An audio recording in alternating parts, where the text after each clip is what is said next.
चल ये बाकी दोनों भाई के तो पढ़ा लिखा दिहनी सब अपन ठीक हो गइल सब हमारे वो करम ऐसा लिख हो बा ये बुझाते नहीं कि हमारा औरत के लड़का नहीं हो का है कतना दवाई बीरो करत धरत का बड़ा बड़ा करत नहीं जीरौरा।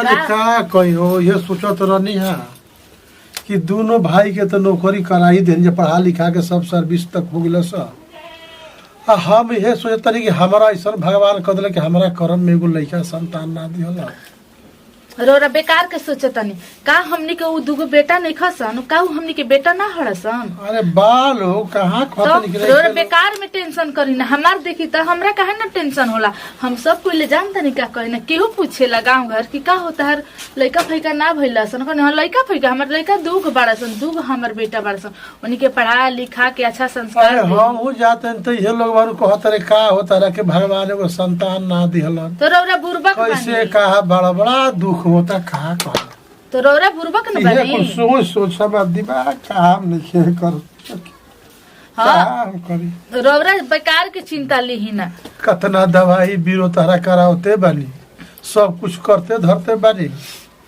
ऐसा हो गई कि हमरा एगो किस्मत में लड़का नहीं भत। देखी अब हमनी के उम्र ढल गुल हमनी के तो अब बाल बच्चा ऐसे हूँ ना हो लेकिन का आज हमरा से बात तो कहता नहीं कि बाल बच्चा नहीं के हो लेकिन आज उ लड़कन के मुंह पर न तो कहब कि हमनी के आज बाल बच्चा नहीं के काहे कि हमनी के एगो देवर नाम मानी न ओकरा के ओकनी के हम अपन बेटा मानी न सागा बेटा मानी न का हमनी के बेटा से कम हमनी के दर्जा देलस ना देखो हो लेकिन फिर काहे चिंता आज दोनों भैया के पढ़ाई में बुझ कि 12 बीघा खेत बेचा गई के घर पर उसर थी ना भइल प्लास्टर तक ना भइल आज वहन ये खातिर मैं कहनी जा का जने का होई कौन जरूरी बा एगो लड़का हो जाए तो हमारे योग तरी कर धर खातिर हो जाई रौरा बेकार के चिंता ले लेबानी चली देखी हम रौरा से कहतानी उ बबुअन के भी फोन लगावल जी कहल जी कि हाँ उन्हीं के का करत रहसन पैसा दिहसन घरे के ना दिहसन अगर फोन लगाओ के कहाँ देता रह शादियों बियाह कर दे दोनों का प्रति करतर से एक पैसा घर देती का हमने का स्थिति हो बिगड़ चल जाता हम ही सोचता दिन रात हम करी का रौरा चिंता मत करी रौरा जले उठी चली और रौरा चली मुँह हाथ धोई खाना उना काढ़ के लिए आवत नहीं चली उठी का हम चली हम तो बुझाते देखे तो हम दिमाग बेकार में टेंशन ले ले बानी चली दिमाग काम नहीं है ये भाई देखो ना अभी तक ले ना चूल्हा पोतली सन ना कुछ कोली सन हम का कोई बियाह शादी कोनी कि हमरा सुख होई सुख बा कि हमरा दुख बा बताओ अभी ले घर छिपा यही करे कुल मैं सही बदलवाना बना ए बड़को छोटको ये भाई का ने का हमार कॉल कर तो ए बड़को छोटको का दीदी बोली का कहता नहीं ये छोटा की बताओ वो चूल्हा भी हां दीदी बोला नहीं का बोलत रहिए सनो कि देखा संतोनी के दोनों के रहते हुए अभी तक से घर छिपा नहीं किया भाई देखो नहीं से रोना बोना पड़ बा कम से खाना हमनी के बना के दे दी तू सुन कम से रौरा तो घर में बड़ बुजुर्ग बन तो रौरा ना कर सकी ना हमनी का करल जी का दीदी हां सही बात बा। अच्छा वो बताओ सन हम तो काम करते बानी ले बहरी देखी कि घर में देखी तू लोग बाड़ू जा घर में तो बड़े तू लोग मझिली छोटकी तोरा खाना बना देवे के चाही तो का हम खा के खाली सुतल रहते जे हमनी के नहीं काम करता ही बानी जे और रौरा तो का करतनी दिन भर तो खातनी सुतत रहतनी हेने होने और पछला जब देखा देखा झाड़ू उठा लेता द्वार पे।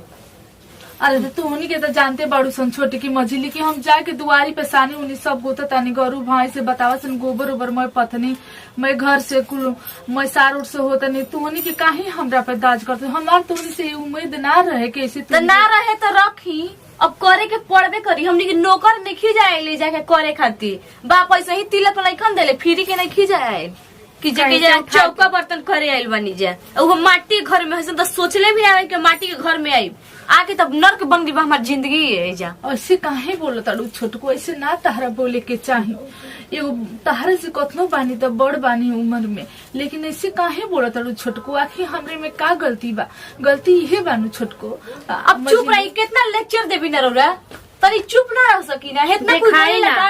अरे हम तो निमने बात करते तू लोग के बुरा बुरा लागता टे पता न का सुबेरे सुबेरे स्टार्ट हो जाए कब चर चर चर चर स्टार्ट रोना को चुप न रह सकी ना का कब हुल्ले करे के सोची ना जब देखा ना तब न हमनी के ऊपर चढ़ रही ना छोट के ऊपर देख के जरूरत है कि हई काम ना करीसन हौ ना काम करीसन। अरे रौरा कर देती इतना चिल्लाई के ना पड़ी। दिमाग खराब हो गल सुबेरे सुबेरे। हे भगवान, आज हम अपना बच्चा ना होके दें। हमारी ये उम्मीद ना रहे हनी से कि हमरे कैसे बोलिया सन एगो छोट होके यानी कि हम का समझता नहीं, लेकिन ये लोग हमरा के का सोचताड़ी जा। लेकिन हमरा कर्म में ये लिखल बा कि घर बर्तन करी, शायद हम इहे करब, भगवान के इहे मजूरी बा, ये हमरा करे के पड़ी।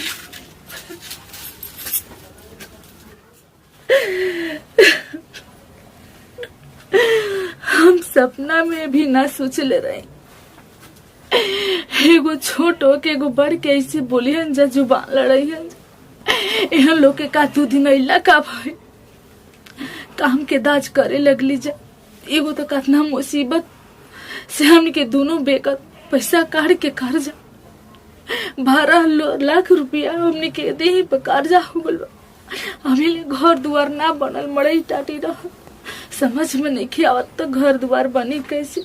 लेकिन ये लोग के फुटानी जात नहीं और ना तो बराबर बोलत रहते जा हम घर करी कि बन करी आवे दिए ब्रह्मा से कह, लेकिन ना कह तो उल्टा हमरे पर बरसे लाग जाए। ये बात हम अपने ही सह के रहता नहीं, अपने ही सह के रहता नहीं। ये भगवान होत नहीं सब खाना बने।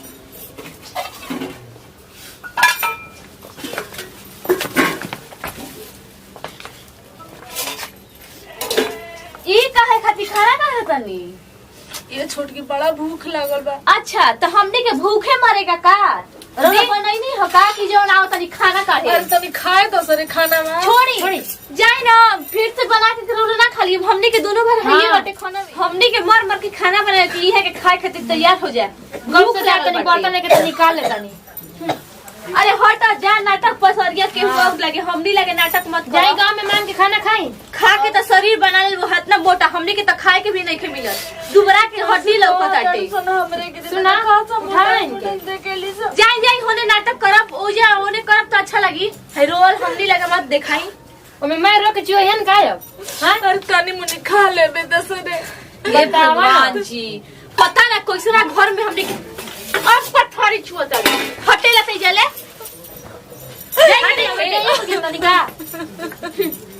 रो के रोदरा दिखाओ तरी कि हम बहुत रोई ना। ए छोटू या तो रुपया दिखावे आज से तो एगो बाल बच्चा ना पैदा भई।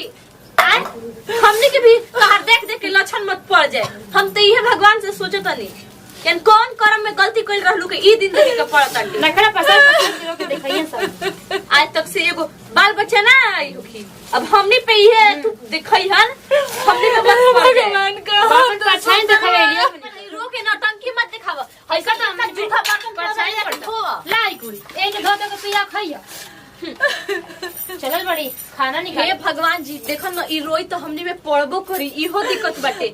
सुन ना बढ़िया रो मत, ठीक नु कहते बानी जो होने। आज तक से उम्र बीत गई,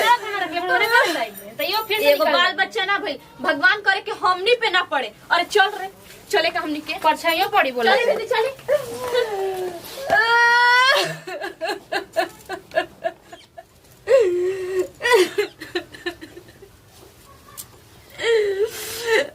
भगवान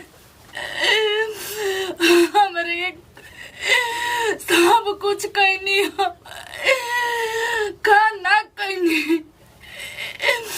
आज हमरे के बाजिन कहताड़ी सब। आज अपना मर्द से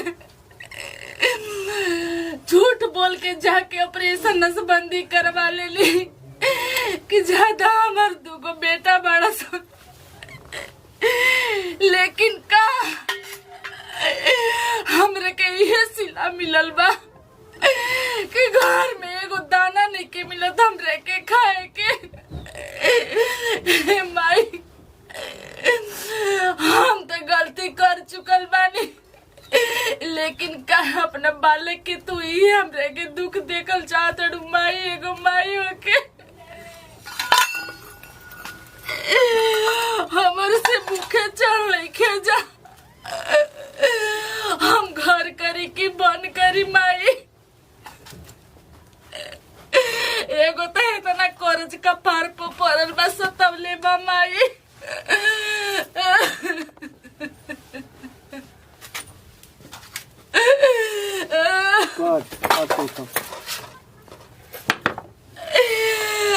मैं मेरा चार लेके सकती नहीं। कोयला बिना तोड़ देले पैसा। आज उनका से हमको तो बहुत दुखी हुई हन, बहुत दुखी हुई हन।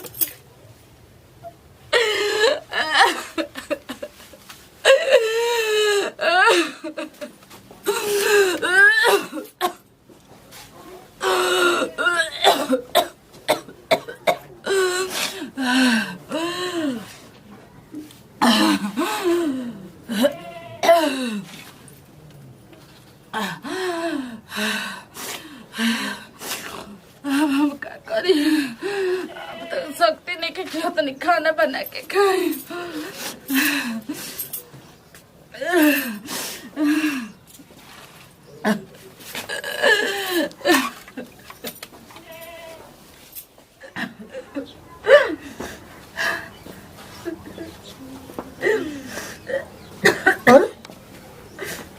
ई का हो? रात निकाल। ई काहे रो तड़ू? ना कहाँ रोता नहीं। तू कुछ छिपाओ तड़ू का हमरा से? ना कुछ भइल बा? कुछ हाँ? नहीं छिपावत छी। बैठी का कुछ दर्द करते का कुछ? ना कुछ नहीं। बताइए यह के चिंता में ना बता। का ना जरूर कुछ छिपाओ तर जरूर हमरा से। ना कुछ नहीं छिपाओ। हाँ? जानता नहीं बहुत बड़ा खुश बानी हो। बैठी ना बताओ तनी कितना खुश बा तो रो तर तू हो। जानता नहीं आज बहुत खुश बानी हो। खुश बानी? हाँ बहुत अरे खुश साल के के आंसू। फसल काहे के आज दोनों बहू हमरे के इतना खाना देले बड़ी सब, इतना निमन बना के देले बड़ी सब कि हमर पेट भर गइल बा। अरे ई का भइल? कुछ जरूर भइल बा घर पे हमरा। का भइल बतावा? बोलो अपना हमरा बर्दाश्त नहीं करो। बात का बा? बात कुछ नहीं खेजी। तू जरूर छिपावत रह हमरा से। हम कुछ अब नहीं देखा के छिपाहो ना जाला। हमरा छिपाइबो तो बुझे की बड़ा दिक्कत होई। का बात बा? अरे तारा हाथ ना हमरो कबूरा की देखले। क्या है? कुछ नहीं के बात रोबरे चिंता मत करी जी। हां रोबरे कुछ के चिंता मत करी।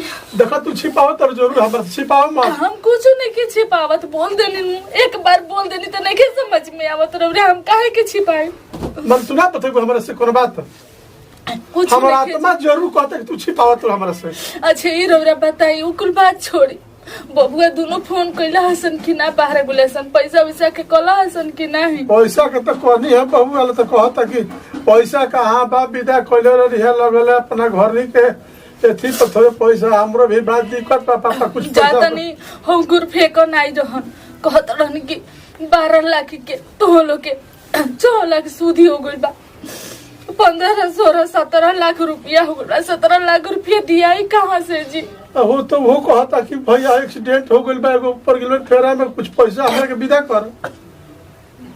ई बताओ कैसे ही पाही लागी? रौरा चिंता मत करी जी। रौरा तू लेकिन जरूर कुछ हमरा से छिपावत रह। हमरा पूरा आत्मा के तू छिपावत रह जरूर कुछ। रौरा हाँ? रुकी एगो बात रुकी सुना ई कुटा कर लगल। सुनी ना कानवा में कैसी कड़िया 10 लाख के होई।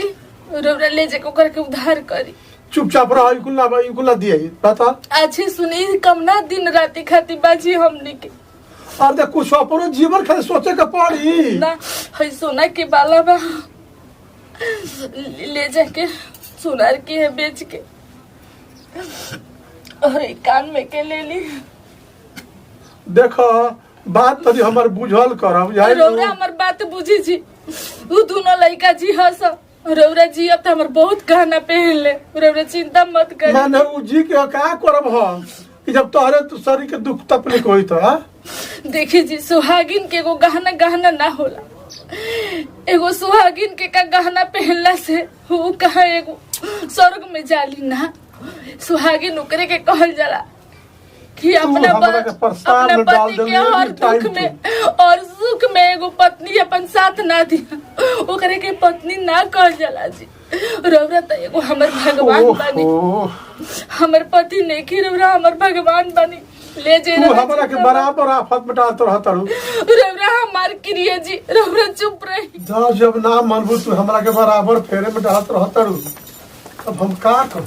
पहले जे दो वही देखा ना चला तो का मुझे देवे सिकड़िए रोना अब रह दे वो जोन में तुमनो रह ध काम दे के काम में लको चल लगी। देले अपन नक्शा दिखावे। ए भैया इतनी हमली के दे देती जे तो कनवा में के पहनती जे हमली के बहुत शौक रहे बड़ा बड़ा पहने। अरे भाई ये तुम फेरा में पड़ल बजिया के बड़ी देखो। साद लागल है हमनी अरे के। बाबूआ पैसा मांगले बा और बीहे दे के पैसा ओकरा देबे तू पड़ी लोग नु। के का समझ बुझा छोटी बहुत कर्जा हो गइल बा 12 लाख यही तो खा खा के कर्जा त इले शरीरिया इतना पास ले ले बनी ना यही से तू कर्जा हो काहे गइल छोटकी बाटे। मछली ऐसे अरे काहे ई का उठे कहता बोली लोग बोले हो? लू सब तोहनी के त हमर समझ में ना मिला त का बोले लू सब तोहनी के। हम बोली का बोला तनी ये ये सब समझ कर्जा में ना आवेला वो।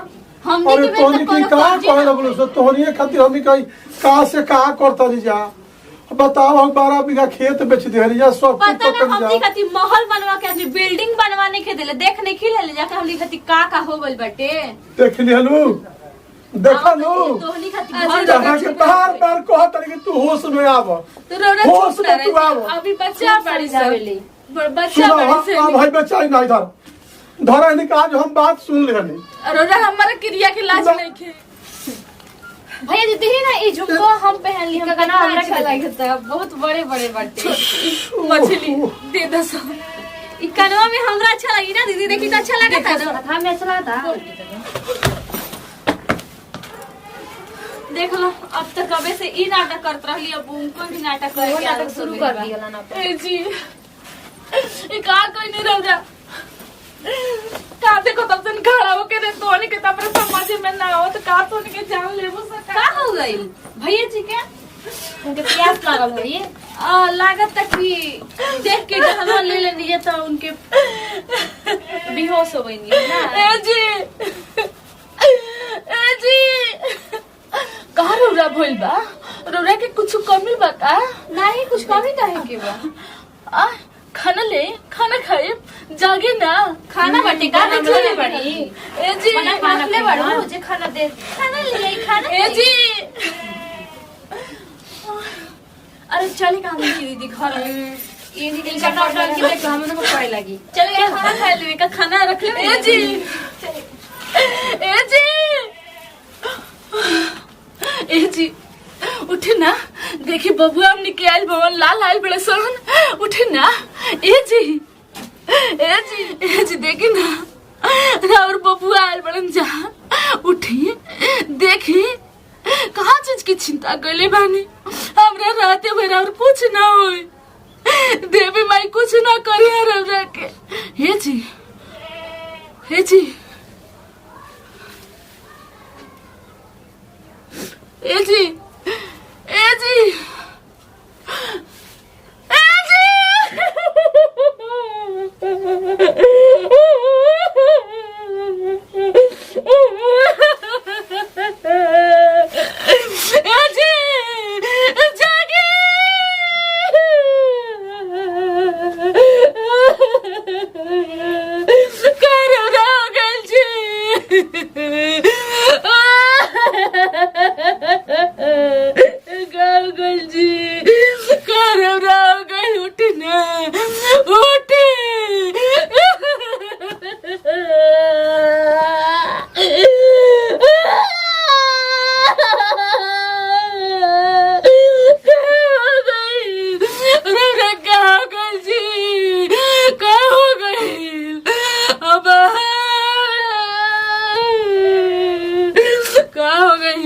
उठी का कहलू सतोनी के का बारू सा छटकी बचली